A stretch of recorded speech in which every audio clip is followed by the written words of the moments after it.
We are demonstrating some core strength here on a Friday morning over here at the Props Network. This is TPN, the Walk on the Friday Props Drop, and sliding in Collinsworth style. I am Joel Walkowski. I'm drinking my coffee. I'm drinking my water. I haven't left my apartment in 7 days, but it's all right because we got football games to wager on every single night.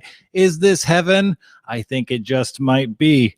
Well, it's going to get a little bit more heavenly because we have the angel of wagers joining us as he does every Friday. He writes how to bet videos for all different types of wagers. He writes a column every week where he bets every single NFL game. Please welcome a man who was once called the Draymond Green of our pickup game. That's true. Steve Clark. Yo, what's up?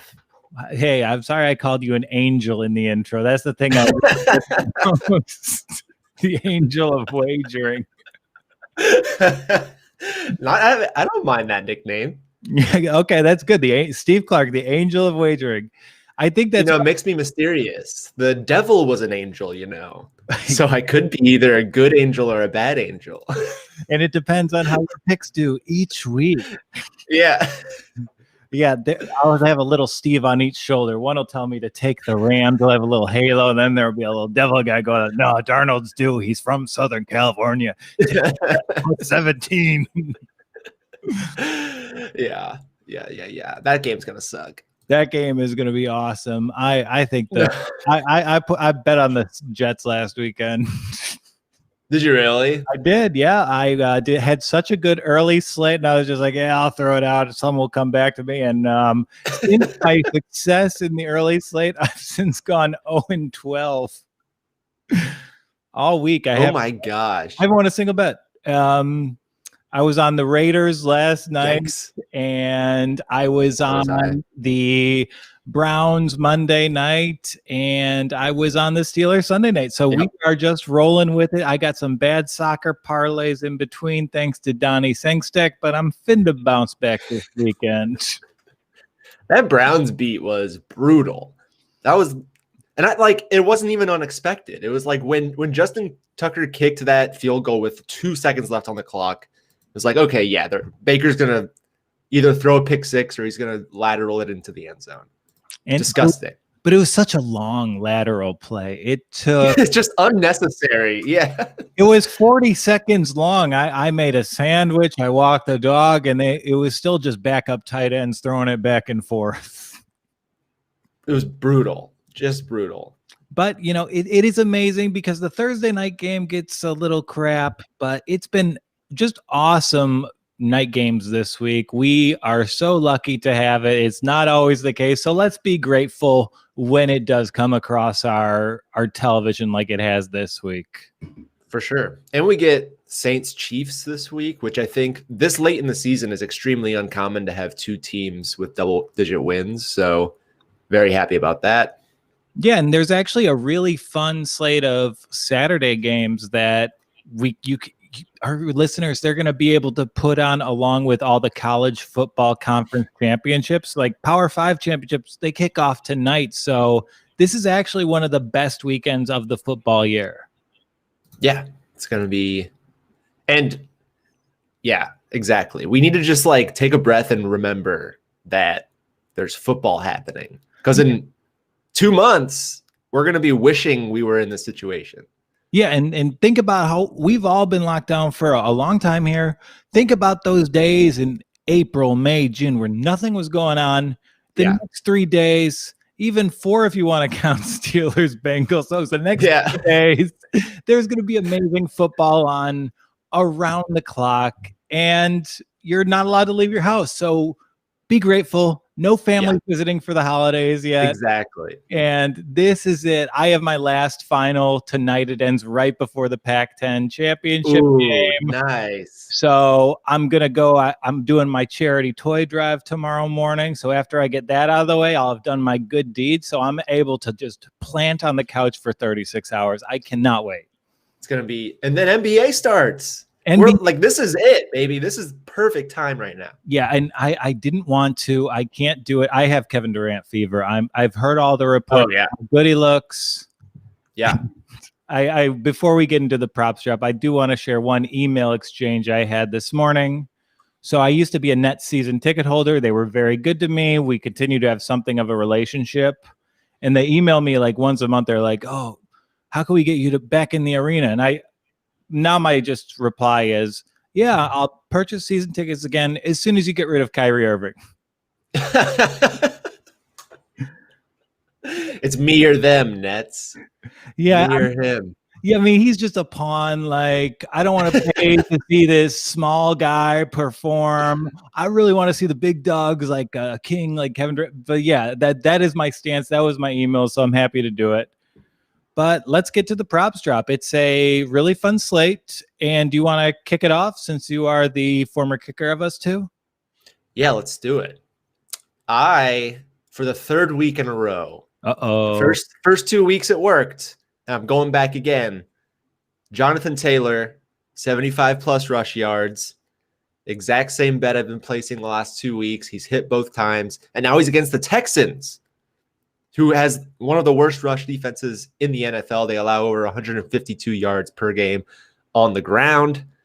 And he's seeing a lot of touches. He saw a 44% touch share last week. He played 56% of the snaps.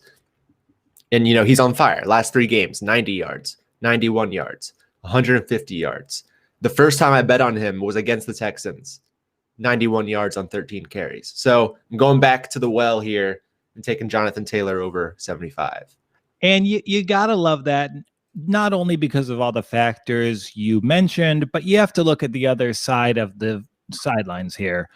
The Texans offense is pretty decimated in terms of injuries to their receiving core. I don't think they're going to be able to put up points against a very good Indianapolis defense that has so much to play for right now. And they're not able to put up points. Indianapolis will be protecting a lead. And to further that aim, they're going to be handing it to their young, fresh running back, Jonathan Taylor. He's been great. Lock it in every week. He can be your Coastal Carolina. Yeah. He's been crushing. He's so good. Yeah, it's like maybe it won't hit every week, but yeah, I think it will. So my first bet, it isn't on the Saturday game. It is Panthers at Packers. There's a really nice tease out there, I think, between the Packers and Seahawks, but unrelated to that, I like Aaron Jones, longest reception, under 12.5 yards. Okay.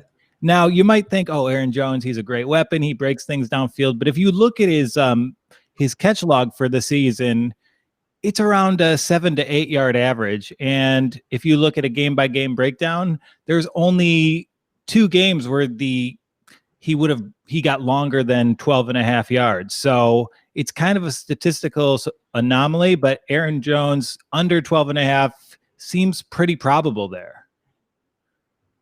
Yeah. I like that pick a lot. And he's a bigger guy. He's more of a dump off guy. He's not one of those like Le'Veon Bell, Clyde Edwards-Helaire running backs who will break outside. He's playing out of the backfield every play. So yeah, that's an interesting pick though, because he can break tackles.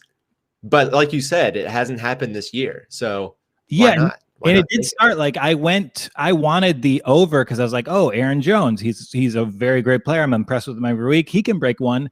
Then I looked at his Pro Football Reference and the numbers just couldn't be in stronger support of the opposing case. So I switched my pick there. I'm going with the data here. Yeah. And, Aaron Rodgers has weapons to throw to other than his running back. So he might not be targeted a ton of times in this game. Yeah. Easily should be I think the Panthers will make it a fun game, but Packers will ultimately prevail. I've been eyeing that money line, but I will be staying away. So from the Packers money line? Yeah. I think, I would do it. If you're going to, are you going to parlay it with something? I'm really looking at the Seahawks on Sunday morning. If it's a Haskins-Russell Wilson matchup, I really want to be on Seattle, but given the travel, 5.5 points is too many for me. So and that Washington defense too. Yeah, but I do think with a good defensive line, like that kind of plays into Russell Wilson's strengths a little bit. So he'll be able to create things. I do have a pick that goes into that later on. So that's Okay. a tease. So Okay. I will return the floor to you. All right. I'll stay in this game. And I'll take Robert Tonyan over 0.5 touchdowns at plus 159. Love it. He's scored a touchdown in each of his last 4 games. And he scored 9 touchdowns this year. And then I'm also going to tag on Robert Tonyan over 3.5 catches at minus 113. Carolina is terrible against tight ends. They've allowed 75 catches to tight ends this season, 6 touchdowns to tight ends, and they allowed nearly 2 passing touchdowns per game. I think Aaron Rodgers has a huge game, probably throws for 3 touchdowns, and Tunyan's been one of his favorite receivers in the red zone. So I like the touchdown, and I like over 3.5 catches. I know Sam's going to be mad at me, but I couldn't agree with you more here because we have such a huge track record of watching Aaron Rodgers, and during the stretch, he tends to zero in on one receiver as his goal line threat. We saw it with James Jones many times in previous seasons, and it seems like Tonyan's occupying that role in the offense for the Packers. He looks to him at the goal line constantly. He looks to him on third downs all the time. The hands of their number one receiver isn't great. So Tonyan's a great option here. I love the pick. And I love that when he corrected announcers on how to pronounce his name, he said it was like Funyun, not onion. Yeah, the best. Yeah, I'm a Funyun stan. I ride for them. They're like Love beautiful, Funyuns. but a little bit more convenient to put on your fingers. So Yeah. I am all about it. Okay, so I got to back my dude on Saturday night. I have been doing this pick also 3 weeks in a row. Okay. Drew Lock over 1.5 touchdowns. The odds are getting a little bit better. They're minus 110 right now, but the Denver Broncos only exist right now to show off their passing offense. He has the green light more than maybe any other quarterback in the league right now. And you're seeing him get more confident as the weeks go on. Yeah. So against a Buffalo team that's going to put up points in a home game that's on primetime and nationally televised, I think Drew Lock is going to just be given all the freedom he wants to chuck it down to Judy. And KJ Hamler was a revelation last week. The Broncos have some weapons. I was totally off on them this year, but I think they were really snake bit.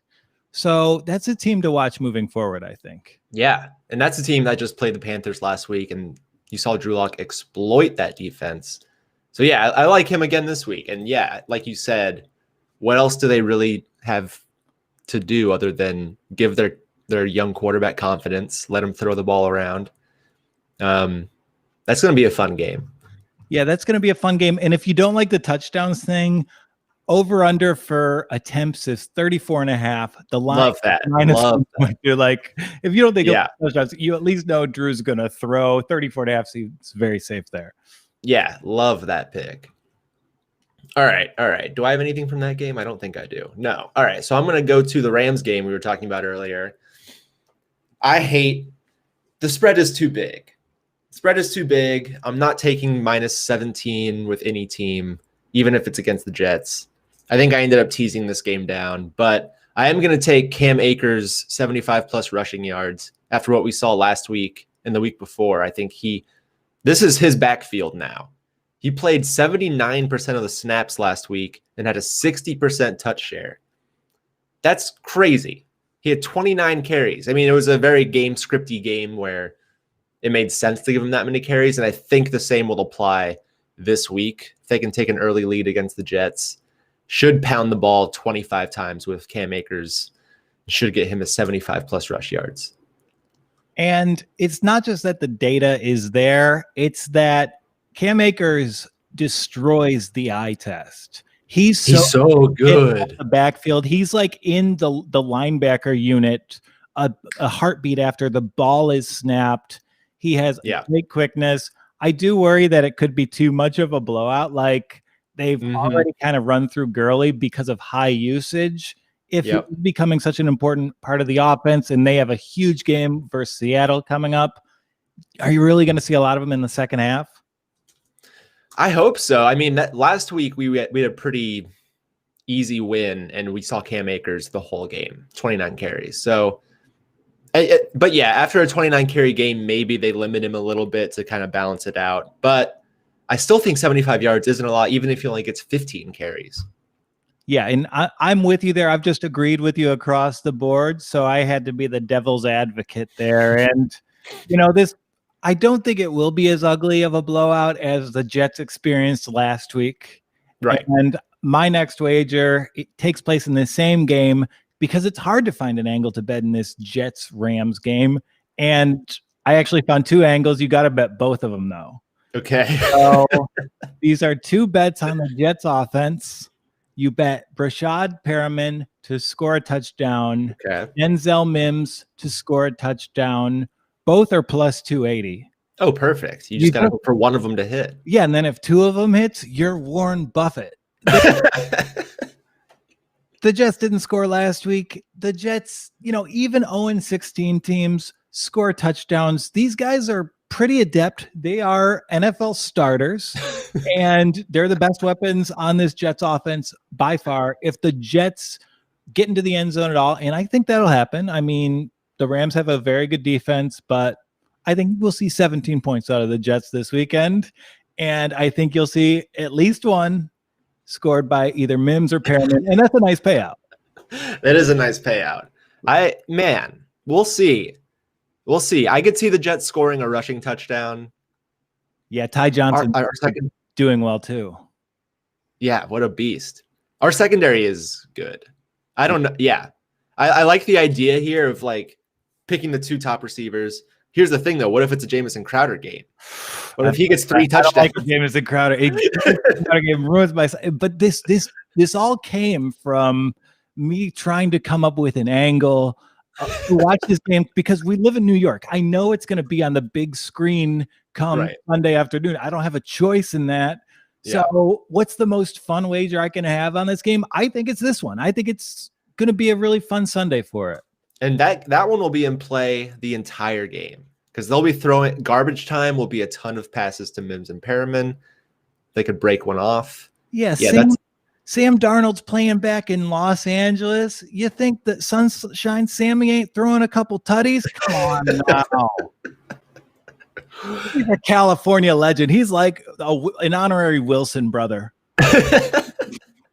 Darnold's balling out in SC. We all know it. And SC's winning the Pac-12 tonight. Fight on. Okay, go ahead, Steve. All right, I'll stay in the NFC West here. I'm going to go to the 49ers game. Taking Brandon Aiyuk, 75-plus receiving yards at plus 100. Debo's out. So Aiyuk is the guy. And last week, when Debo was out, Aiyuk got 16 targets. Whoa. They're force feeding him the ball. And the last 5 weeks, even when Debo was still playing, he's averaging over 11 targets per game, over 7 catches per game, and 99 yards per game in the last 5 weeks. It's gonna, I think he's gonna go off this game. 75 plus at even odds seems like a great spot for me. Yeah, the only way this goes against you is if he's done enough production to draw that defensive attention. Mm-hmm. And, he might be the most known weapon on this Niners offense right now. It's an extremely banged up team. So, I'm worried about the defensive game plan and him being like giving double coverage or maybe even a spy because he gets so many weird gadget plays. Yeah. But I would lean to back the guys who are just becoming cornerstones of their team. So this would be a good week. Like I'm on Mims and Perriman here because they're part of the future moving forward. And Aiyuk, he's going to be a huge part of this Shanahan offense in the next few seasons. So it's great for them to give him the reps as the number one guy. Yeah, totally. He's So good. I remember during the draft, I was like, if the Rams drafted any receiver, I would want Denzel, Mims, and Brandon Aiyuk. And we got Van Jefferson, Van Jefferson is great, but Aiyuk has always been one of my favorites out of this class. Yeah, but Van Jefferson, first, you got the name Van. Great. There's not many names you can live in. Like, nobody's going to drag down by the river. But I also like that his father is an NFL receivers coach. Yeah. Jefferson, former Charger. He was the receiver coach for the Lions. And, he helped develop a lot of great players during his tenure. The unit was always good. Yeah, Van rocks. He, first day of training camp, knew every route. You could tell his dad has been coaching him for 20 years. 20 years. Since he was 2 years old.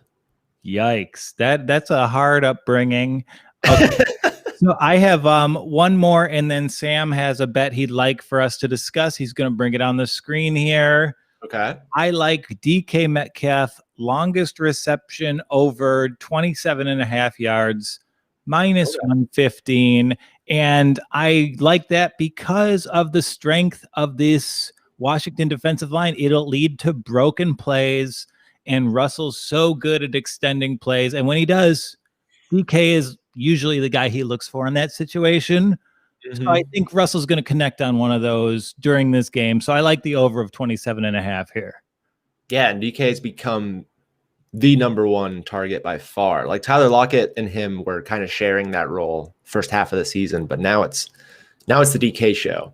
And yeah, those every time he does it in a game, the announcers always say the moon drop. What do they call it whenever Russell throws an arcing throw into the receiver's hands? The moon shot. He was going to catch a moon shot for you. Yeah, but I thought that was a home run term. Like, it sounds like a home run. Yeah, that's like I remember that from reading descriptions of Darryl Strawberry playing for the '86 Mets. What's that phrase? Yeah, well, there's only so many sports terms, Joel. Sometimes you have to borrow from other sports. Yeah, I mean, Russell's going to throw some great circuit clouts to DK this Sunday. I'm really looking forward to those dingers. Let's just do an episode where everything's a home run. Well, I guess all these picks are home runs. I think we're hot this week. Okay. Yeah, we've been hot in the last couple of weeks, so we'll see. Yeah, and as the season goes on, these become a larger percentage of my weekly wagers. So, maybe fantasy football is obsolete. Maybe player prop bets are the way of the future. And no, this take is not at all informed by the fact that I have 5 guys in my starting lineup on the COVID list for a championship this weekend. All right. My God. Yeah, 5. Ronald Jones. My team's built around Ronald Jones. Yeah, he can't play. I got to start Giovanni Bernard. Fucking go to hell. Bet on players. Yeah, exactly. All right. Cutler, what's the bet? Oh, there's a Saturday salami. Ooh, 98. Over under 98 and a half. Over under for the whole Saturday at points bet.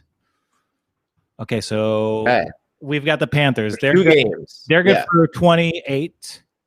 Bills are probably good for at least 24. We're at 50. That's 52 already. 52. Damn, I got a math final later today. I'm in trouble. Okay, so we need 47 points out of the Broncos and the Packers. I think the Packers put up 30. Okay. I'll take the under here. What's the weather? Do we know the weather? Well, I'm just thinking it's Wisconsin and Denver. There's got to be some bad weather there. Okay, here we go. Those places, and imagine Sam Darnold with his surfboard. We've got 44 with 8 miles an hour winds in Denver. Not terrible. And then in Green Bay, we've got 31 degrees, 4 mile per hour winds, and foggy. So it shouldn't be too bad. I'll take the over. Give me the over. I think the Packers go bananas against the Panthers. I'll take the under. I know the Panthers have a lot of great young talents on that defense. I'm going to support them this Saturday by taking the under. in the salami. I love the salami. Yeah. Is it lunchtime yet? Come on.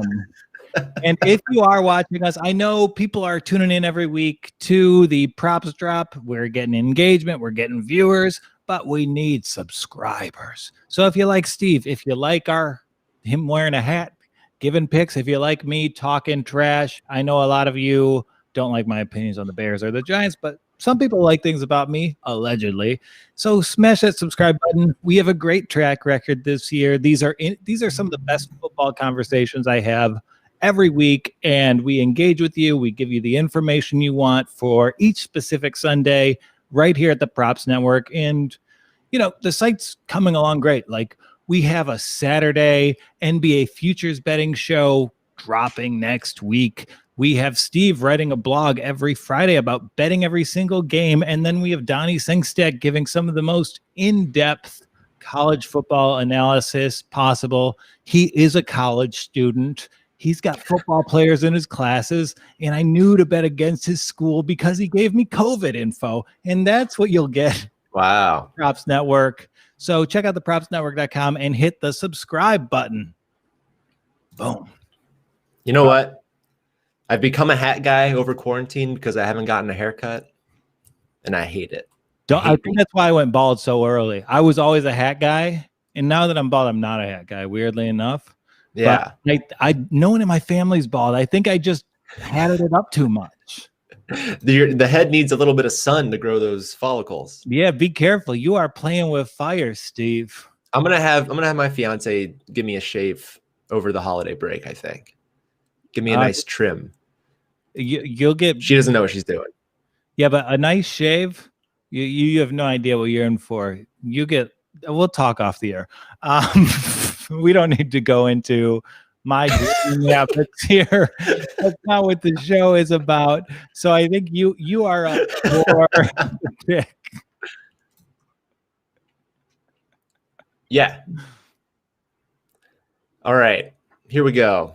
Cowboys. I'm sticking with the Cowboys 49ers game. I'm going to take Ezekiel Elliott under 57.5 rushing yards. Okay. He's dealing with a calf injury. He hasn't been the Zeke we all know this season.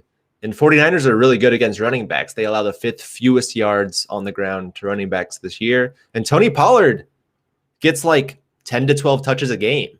If he can keep eating into Zeke's workload and Zeke only gets 10 carries, this would be a hard number for him to hit. And finally, we have some disagreement here. Ooh. I agree with you that Tony Pollard has been awesome, been outperforming expectations, but Zeke has been getting criticized quite a bit in the media this week. And this is a Cowboys franchise that does respond to like public chatter with the on-field product. Jerry Jones, he's on McCarthy right now, telling him to get Zeke involved. And I think they're just going to force the Zeke issue, calf injury or not. I think he's heard the chatter. I think he sees the production of other running backs, and it could be a late season statement game from him. Okay. This will be something we have to watch. Yeah, and Fox is going to put this on national television because it's the Cowboys and 49ers. Thanks, Cowboys. Yeah. The Cowboys technically are still not mathematically eliminated, so this is an important game. Yeah, it's got playoff implications. What do you think? Yeah. Look at the schedules. What do you think about taking the Eagles 6-1 in that division right now? Let me see who they have left. I think all the teams in that division lose this weekend, and then Cowboys. The Eagles have a divisional matchup next weekend. Yeah, they've got Cardinals and Cowboys as the last 2 games. Washington has Seahawks, Panthers. Yeah. What's the standings right now? Is Washington half a game up or a full game up? Yeah, they're half game up. But if it evens out, the Eagles still have that tie in their back pocket to if they finish at the same amount of wins. And, I don't think they'll beat Arizona this week, but, I don't think Washington's going to beat Seattle either. I don't think New York's beating the Browns, and I think they'll beat the Cowboys. Interesting. So if they beat the Cowboys and everyone else loses, they'll go to 5-8-1. And Washington will be 6-8, and Giants will be 5-9. So yeah, then they'll be half a game behind. Interesting. Okay. And then week 17, they play Washington. So that's the play-in game probably. Yeah, that's the play. I love that. Yeah, 6-1 odds. Might as well. It's amazing odds. We don't know who Washington's quarterback is. It might be Dwayne Haskins. And Jalen Hurts provided a spark. Like, he's good.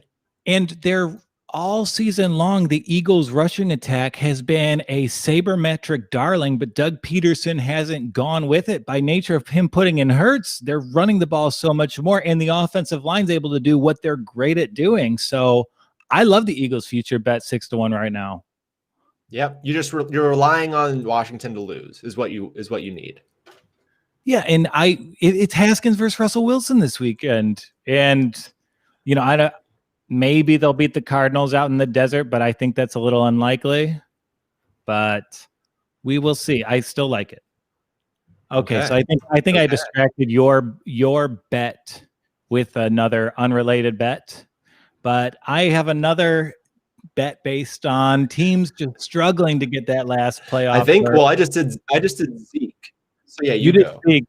Yeah, you did Zeke, and then I went into an NFC East monologue. But that's good gambling advice there. So I think it's a really fun matchup between the Bears and Vikings this week. I like the Vikings every single week, and I do like Kirk Cousins to throw an interception at plus 110. The Bears defense, they always pick off Kirk Cousins and Matthew Stafford. That's what these defenses are designed to do. Kirk's giving them one Sunday. Yeah. I like that a lot. The Bears, oh my gosh, did they show up last week after I thought they were completely dead? They definitely showed something against the Texans. So if they can keep playing like that, yes, no reason for Kirk not to throw a pick. And Kirk's the kind of quarterback you love to bet against. Just looks like the guy that's going to mess up. Yeah, and he forces the issue downfield. His decision-making has never improved. He still throws into double coverage when he doesn't have that kind of accuracy. So yeah, in the Bears, they play for turnovers. They've been playing for turnovers since 1960. So yeah, they're going to be going for the ball hawk in this game because it's their best chance of winning. Yeah, I like that pick. Yeah, Cousins throws a pick, guaranteed. Wow. Guaranteed Cousins pick. You nailed it last week with the Mahomes pick. So that was my final. Three of them. I should have done it as a lightning bet. Yeah. That'd be a good one to do in a lightning bet because you can't hit the under by too much. Yeah, exactly. Okay. I'm going to go to this next bet. This is the bet I feel the least confident about, but that the numbers support the most. So I'm sticking with the numbers. Evan Engram, 50-plus receiving yards against the Browns. We have the classic receipt tight end yardage over. I don't know. What do you like about Evan? He's so inconsistent this year. I don't know who the quarterback's going to be this week. Although I guess it doesn't really matter. I think he's performed just as well with Daniel Jones as he has with Colt McCoy. But what I love about playing against the Browns is that they've allowed a league high 74 catches to tight ends. They've allowed 9 touchdowns to tight ends. They give up a ton of yards to tight ends. And Evan Engram, he's still averaging 7 targets per game, even though this is kind of a bad year for him. So in a game where the Giants are going to have to pass the ball a lot, this doesn't seem like a terrible pick. This is reminiscent of the Eric Ebron pick I made last week that did not hit. So that's why I'm afraid of it. But I'm doing it again. And isn't he just Eric Ebron? He's exactly like Eric Ebron. He has all the physical tools. He gets open in an offense, but if you feature him as a weapon, he'll have the 2 or 3 back-breaking drops on a daily basis, even down to the initials. It's eerie. Ooh, you're right.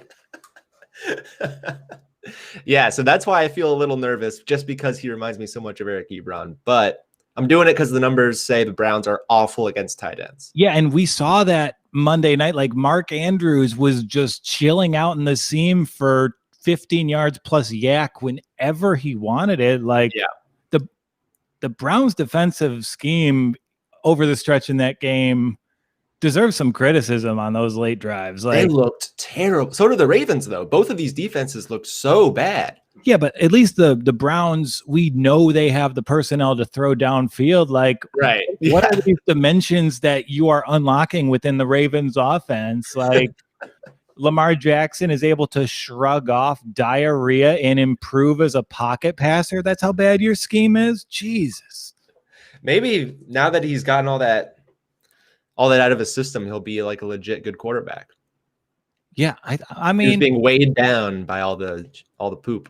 I think so, but I do think that the Baltimore Ravens receiving core is probably the worst in the league. I've not seen any plays where a single receiver is open. It's always tight windows to Brown or Snead, and they have zero separation, and they're not able to isolate from the DB, or it just gets batted down. I don't think it's on Lamar too much at all. Mm-hmm. And, they lost a Hall of Fame O-lineman. They lost a all-pro left tackle. So, yeah, there's a lot of variables for having shitty receivers in the mix. For sure, yeah. It helps that I feel like they don't need to invest in receivers because Lamar is the best running back in the NFL. Yeah, I mean, that's true. And, they don't invest in receivers ever. That's been Ravens football as long as they've been the Ravens. They never pay their receivers. Yeah. I mean, the last time they took a chance on a receiver was Marquise Brown in the first round. He's not a number one guy. He's like 5'9". Yeah, and I know they even had one free agent splash with Derek Mason, but, but seriously, they don't budget any cap for the receiver position as opposed to the competitors. Yeah. Is Dez coming back this week, or did he actually quit the NFL? Man, this has been such a long week. That feels like that happened 4 months ago. Yeah. I feel like he's had a whole retirement. I've watched him be an announcer on the Oklahoma Saturday game. Yeah, wow. I can't believe that was 4 days ago. Unbelievable. What a world. So I'm going to hang out in the Sunday America's Game of the Week slot, and I like Leveon Bell in this matchup for the Chiefs offense against the Saints. I mean, you can pick either of these. You can take over 11.5 receiving yards, or you can take over 17.5 rushing yards. I think the strengths of this Saints defense really make this a good Leveon Bell game. They've got a great secondary. They've got a great D-line. But what you can do against the Saints is play outside on them, and that is where Bell does his best work. And these are pretty low figures for him in this matchup. Yeah, and he's definitely gotten a bigger role as the season has gone on, to the dismay of anyone who has Edwards-Helaire in fantasy. But these are really low numbers for a guy who probably gets 12 touches this game. I like this pick a lot. Yeah, both of these picks. Yeah, and this is the opposite of the Adams reception pick. This is a cumulative figure. He's going to get 3 catches. He'll probably finish with 39 yards rushing and 25 yards receiving, and it'll be Le'Veon Bell, he's a role player. But the line is treating Le'Veon Bell like he's someone just brought up from the practice squad. Yeah, they're treating him like he's a fullback.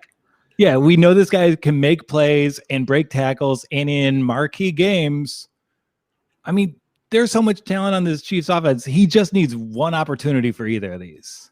Yeah, for sure. Yeah, I love it. That. Those are probably my 2 favorite of the week. But I won't give my guarantee. That's Cousins. Yeah, that one's a guarantee. All right. I'm going to go to the Eagles game we were talking about a little earlier. Yeah, well, I'm going to take Jalen Hurts. Go ahead. What did you say? I was going to do a stupid joke, but I was slow with it. Go ahead, Jalen Hurts. Sorry. I'm taking Jalen Hurts over 57.5 rushing yards. He went bananas in his first game. He rushed 18 times for 106 yards in his debut. I feel like that's kind of what we are going to be expecting from Jalen Hurts moving forward, a very mobile guy who uses his legs to get out of tricky situations. Lamar-like quarterback who on third down, if there's nothing immediately available, he'll take off. And the Cardinals are the 6th worst team against rushing quarterbacks. They're allowing 316 rushing yards on 58 attempts. So, yeah, and it's fun to bet on a new guy because I don't feel like the market has really like corrected itself to what his lines should actually be. Yeah, and the figures do back you up there, but I do have some reservations just because of the personnel in the Cardinals defense. If there's a running quarterback, and Jalen, he doesn't quite have Lamar's speed. He's a little bit of a bigger, more forceful runner. Mm-hmm. But Isaiah Simmons is probably the fastest front seven, secondary, whatever he is. He's one of the fastest defenders in the league.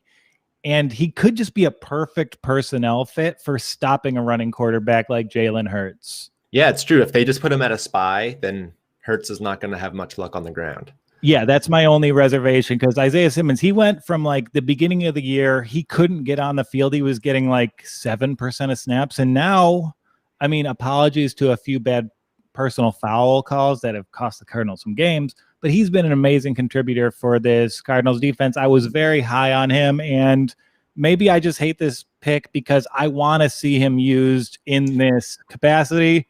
Yeah. I don't know if Cliff Kingsbury has ever even considered the fact that he has a defense, so you might be fine. Yeah. And the Cardinals, what a train wreck. Like, the Raiders have been easily the biggest train wreck of the season, but the Cardinals aren't too far behind. Yeah, but don't you think Kyler's a little injured there? The shoulder just... Something's wrong, yeah. Like, there was a game, not against the Giants this week. He looked pretty good. The week previously, he just couldn't throw down the field whatsoever. Like, yeah. And the announcers didn't really talk about it, but he was missing guys horribly. And like, it just seems like he's having some problems rather than there being anything foundationally wrong there. Hey, if we want to do a name a bet for points bet, we should do combined rushing yards between the two quarterbacks. Ooh, I have a name a bet for points bet as well, actually. Okay. So let's do both of them right now. So combined rushing yards in the Eagles-Cardinals game. So I would probably have this at 96.5. I would say 104.5. Yeah, so maybe they'll make it 100 points bet. Yeah, it's just like Vegas has been unwilling to move that Kyler Murray rushing yards line over 40 all season. So I think they stubbornly keep it low. Yeah, if they're keeping his rushing total low, maybe I'll bet on that this weekend too. Because like you said, he doesn't look like he's throwing the ball with any, like his arm looks bad. So I think he's going to have to run it quite a bit. Yeah, and for my next pick, it is a name a bet because a lot of times, I don't know your process for picking our bets, but I usually go to the site. I look at PointsBet or another site's offerings, and that informs my decisions. But this week, I had something I wanted to place. I was looking up the odds, and they weren't there because I like Lavishka Shenault, that's a mouthful, over receiving yardage. I mean, it's been such an amazing class of rookie receivers. And Shenault, I mean, he's just another guy who's been kind of lost in the shuffle. And he would have been drafted higher, but he had a lot of injury issues at Colorado last year. But he's been putting up 80, 75, 79 yards very routinely. And this Ravens pass defense is Swiss cheese. I think he's a pretty safe to get around 65 plus yards this weekend. And I thought there would be good value in him because he's not a name yet because, you know, he was injured. He plays in Jacksonville and it's just a hard name to say. It's the double vowels there. Lavishka Shenault. It's the double SH. I can't do it. Yeah, that is tough. And but you know what? He gets Gardner Minshew back this week. Gardner Minshew back. So that, I like that. Wherever you can find that, you'll probably find that in the 40s. Yeah, I would say 39.5 would be my pick there because maybe Minshew likes throwing to Chark a little bit more. Chark is definitely Minshew's guy, but Keelan Cole isn't really. Yeah, Shenault has my favorite touchdown of the year. I think it was a couple weeks ago. Maybe against the Vikings where Mike Glennon threw it at a defender. It hit the defender's hand, bounced into the end zone to Lavishka, who was just standing there and caught it. Yeah, Great touchdown. Yeah, very similar to the Browns' 2-point play that they drew up on Monday night. Yeah. Okay, so who had the floor before we did our name of bets? I did. Your turn. Okay, so it is my turn, and I'm going to stick with the Dolphins defense. I was right on my Mahomes interception pick last week, and there's a game this weekend. They're playing the New England Patriots, who suddenly don't have anything to play for. I like a defensive touchdown in this game at plus 300 odds. With a defensive touchdown pick, you want to pick, they're usually like plus 260, plus 270. I think this is the game where it's most likely to happen. Xavier Howard could be historically significant with another interception. Yeah. There's still amazing ball hawks on the other side of the defense, and there's a rookie quarterback in Cam Newton. There's going to be some picks in this game. Yeah, I agree. My pick, I'll just go into mine because it's talking about the same exact thing. Cam Newton over 0.5 interceptions, plus 102. Yeah. So do both of these picks. And the Dolphins defense is a turnover machine. So even if it wasn't Cam Newton, who's not a good quarterback, I would take the Dolphins to get an interception in pretty much any game they play now. Yeah. My one worry about these is that there might be just such a high degree of respect between the two coaches here. Flores is the best guy to come out of the Belichick tree, and I think Belichick obviously knows it. So you might see a huge deal of conservatism in the play calling on both sides.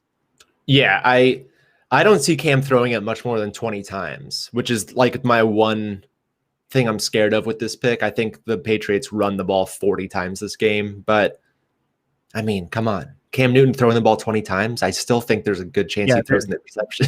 There's definitely going to be that. And I feel like football kind of gets a bad rap because it's this brute game where people just bash each other in. But it is this game of chess, and the intellectual elements are really going to be on display in this Flores Belichick matchup. I am not going to have much to look forward to in the 1:00 Sunday slate. Lions at Titans, Chase Daniel, baby. So I'm going to be watching this game like it's an episode of The Queen's Gambit. I just want to go at it, baby. I want Belichick popping those pills, looking at Winovich up on his ceiling, and then Flores coming in, hitting that clock. I can't wait for this one. I wonder if now that the roles are kind of changed, where the Dolphins are one of the better teams in the East and the Patriots are one of the worst teams in the East, if now is the year that the Patriots play spoiler for the Dolphins instead of the Dolphins playing spoiler to the Patriots. Exactly. And you hit it right on the head there, Steve. It's such a fun storyline for how these franchises have been positioned for years. I think any Patriots divisional game is must-see TV moving forward. Yeah. Man, what a crazy team. They beat the Chargers by 45 points, and then they score 3 points against the Rams. Yeah. What a crazy, crazy team. But there is something to the travel. That was kind of a travel loss anyway, right? If you're on the West Coast, you're staying out there another 3 days. How are you going to reasonably going to prepare for that game? I don't know. I guess. I are bad too. Yeah, they're like a well-coached team that's bad. So some weeks they're good. Yeah. They have a perfect game plan. Exactly. And other weeks they don't have the perfect game plan, and you see what these players are capable of, and it's not pretty. Exactly. Yeah. Yeah, but I still like them. This one, I love it. Kareem Hunt to get 50 yards is even odds. It's against the Giants on Sunday night. The Giants, the strength of their team is Leonard Williams. So that leads me to believe that the Browns, with their amazing offensive line blocking for the run game, they're going to be able to run off tackle, and Kareem Hunt is really good at running outside. Interesting. If this was all-purpose yards and it was at 75, I'd be all about it. Rushing yards scares me a little bit, though. Yeah, and I know just because he only gets I guess it depends, but he'll get 6-10 carries a game. So yeah, I mean, it could happen. Yeah, but just given the matchup against the Giants, given that it's kind of the Browns have penciled in this game as one they're going to win to secure their playoff berth. I think treating Kareem Hunt as the bell cow gives them the best chance to win this game. So I'm going to put my money to back that hypothesis here. Interesting. Okay. All right. Yeah, I'm on the out. That was my last pick by yeah. the way. Me too. I'm done as well. Well, this was a great week. I had a good time. And I'll tell you when I didn't have a good time, Steve. It was yesterday. Yesterday was an awful day. We had a blizzard. Oh, yeah. I had to dig out my girlfriend's car from the snow, and I had 2 finals. And then I had to shoot my gambling picks in the snow. Mm-hmm. So I'm going to roll the video for you here. Let me know what you think of the picks. Okay. And hopefully you like that first joke because it's a little dicey. Okay. Hi, I'm Joe Walkowski, and I am a professional gambler here for the Props Network, coming to you live from the inside of Michael Irvin's nostril. Boy, it came down harder than Roger Goodell on a deflated football. Here are my Week 15 picks. Of course, I like the Ravens over the Jags. There's a lot of debate over whether or not Lamar Jackson took a crap during a game last week, but one thing is clear, the Jaguars have done so all year. I like the Steelers over the Bengals, even though Big Ben looks like Tim Allen halfway through the Santa Claus. I like the Saints to lose to the Kansas City Chiefs. Last night, we got 8 inches of useless white. Doesn't it sound like I'm the Saints describing the return of Drew Brees? I like the Seahawks over Washington. It's Russell Wilson versus Dwayne Haskins. That's like choosing between a date with a supermodel and castration. Those are my picks. Enjoy the games. Am I in trouble, Steve? No, the Santa Claus line really got me. He does, though. That's just true. Like I write jokes and I was like, oh, no, this is just a fact at this point.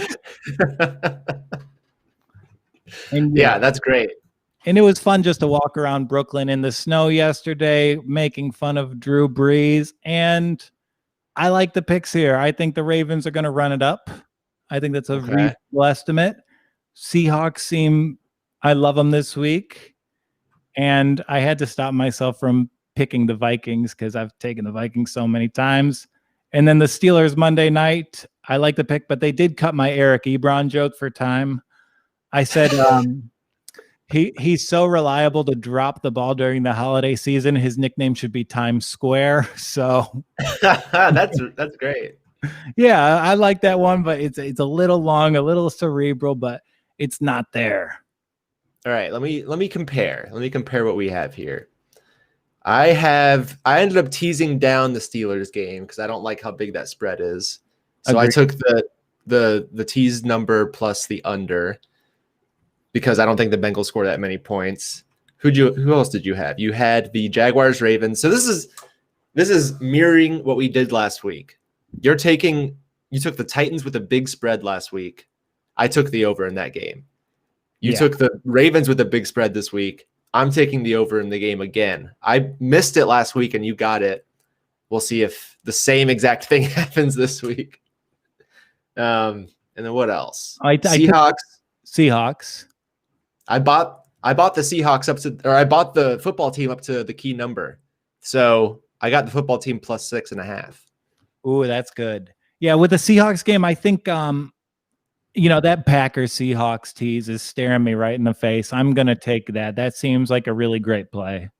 So I'm gonna make that a 2-unit bet. And a lot of my bets, they're multi-day bets here. Like I thought about doing a giant Ohio State Pittsburgh parlay, but I didn't want to ruin my Christmas.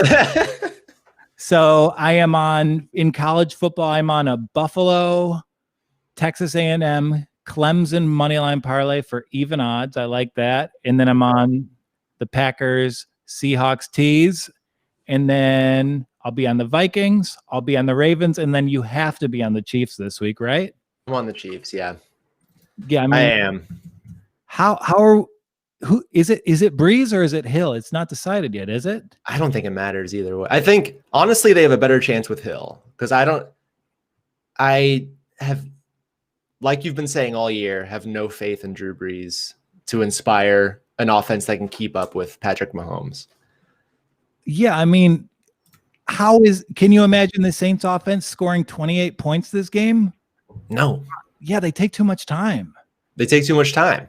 The offense is good, but they run clock the entire way down the field. And the Chiefs, like, you could say all you want about the Saints defense being incredible. The Chiefs offense is cheating. Like, they don't, like, you can't count stats against the Chiefs offense. They can have their way with any defense in the NFL. So yeah, I don't think the Saints can keep up. Yeah, no way. I think the Chiefs will do anything they want. I think the Saints are going to be exposed. And, I think this is the Packers conference this year. Yeah, it looks like it. If they don't blow a game and the Rams don't leapfrog them. Yeah, but I mean, Packers, and then you can flip a coin between either of the NFC West teams to see who I like the second most. Yeah. Ooh. That's going to be, I think we play the Seahawks week 17 to decide the division. Gonna be good. Yeah, and like, can Jared Goff win a game on the road in Lambeau in the playoffs? I don't know, but Aaron Donald can. Like, that's how that game needs to go. He could control the game. But so this has been the Friday Props Drop, and I encourage everyone to not just subscribe, but to check out thepropsnetwork.com. There's some awesome stuff there. There's live line comparisons. There's line comparisons. And probably the best thing that I've seen in the gambling world all week is our new future bet comparison tool. You can check out odds from all of the legal sports book in your area and compute who has the best NFC East odds, who has the best MVP odds. So there's a lot of great stuff, and I encourage you to check it out at thepropsnetwork.com. Must be 21 or older to bet online. If you or someone you know have a gambling problem, call 1-800-GAMBLER today. Well, Steve, I had a great time with you this week, and me too, man. I doubt we'll be on the air next week because it's Christmas Day, I think. Yeah, next Friday is Christmas Day. We have a football game on Christmas this year. Yay, and happy Whiskey Basketball Day to all our listeners. And Steve, have a great holiday with you and yours, and I will be seeing you in the new year. Sounds good, man. Thanks for having me. Have a good Christmas. Happy Hanukkah to anyone who celebrated that. Last night of Hanukkah was last night, so enjoy the football this weekend, my friends. Enjoy the football. My last final is this evening, and then I'm a full-time gambler for the next 3 weeks. Join me on that journey. Hit subscribe. Go to thepropsnetwork.com for TPN The Walk On. This is Joel Walkowski walking off.